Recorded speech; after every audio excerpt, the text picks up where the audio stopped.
I'd been driving for Domino's for about 8 months when I had a delivery that made me quit. At 19, I thought I'd seen everything. Drunk college kids, sketchy apartment complexes, people answering the door in their underwear. But I was wrong. It was a Tuesday night in October, which was unusual because Tuesdays were normally dead. Most weeks I'd spend more time folding boxes in the back than actually driving. But that night, around 9 p.m., we got slammed. Some youth soccer tournament had just ended, and suddenly everyone in town wanted breadsticks and wings. My manager, Rick, a perpetually stressed guy in his 30s who had been temporarily managing the store for 6 years, handed me 3 orders at once.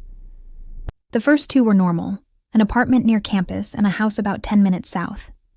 The third caught my attention immediately because of the delivery instructions. Don't ring the doorbell. Knock 3 times only. Baby sleeping. Fair enough. I'd seen weirder. I loaded up my beat-up Honda Civic and headed out. The first 2 deliveries went fine. The college kids tipped in crumpled singles, and the family with the newborn seemed grateful I followed instructions. The third house was on Riverside Drive, almost 25 minutes away. I'd driven past the road before, but never down it. It ran alongside a river for about 2 miles before ending at an old paper mill. The houses were spaced far apart, separated by overgrown lots and chain-link fences. My headlights caught reflections of animal eyes in the dark, probably possums or raccoons. The GPS said I was close, but I almost missed the address. There was no mailbox, just faded numbers spray-painted on a tree trunk.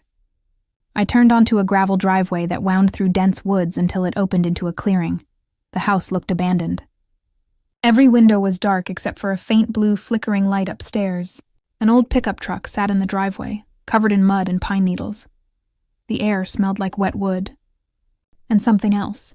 Sweet, rotten. I knocked 3 times. Nothing.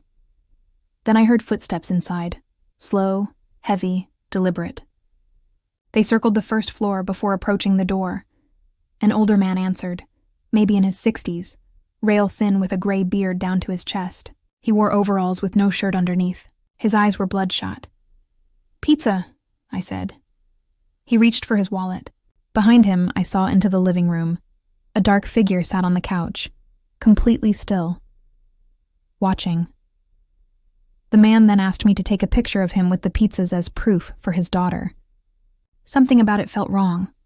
I declined and said I could just send it to the number on the order. He agreed, handed me the pizzas, and stood in the doorway. As I raised my phone, I realized it was in selfie mode. My face filled the screen, and behind me, reflected in the camera, was a man standing a few feet away holding a baseball bat mid-swing. I dropped instantly. The bat whooshed over my head and slammed into the doorframe. I scrambled and ran. I heard yelling. Footsteps panicked behind me. I reached my car, locked the doors just as a younger man slammed his fist against my window.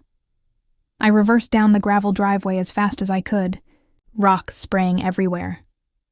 In my rearview mirror, I saw both men standing there watching me leave. Didn't slow down until I hit the main road. I quit 2 days later, and I still think about it sometimes, how close I was to never realizing what was behind me, because if my phone hadn't been in selfie mode, I might not have made it out at all.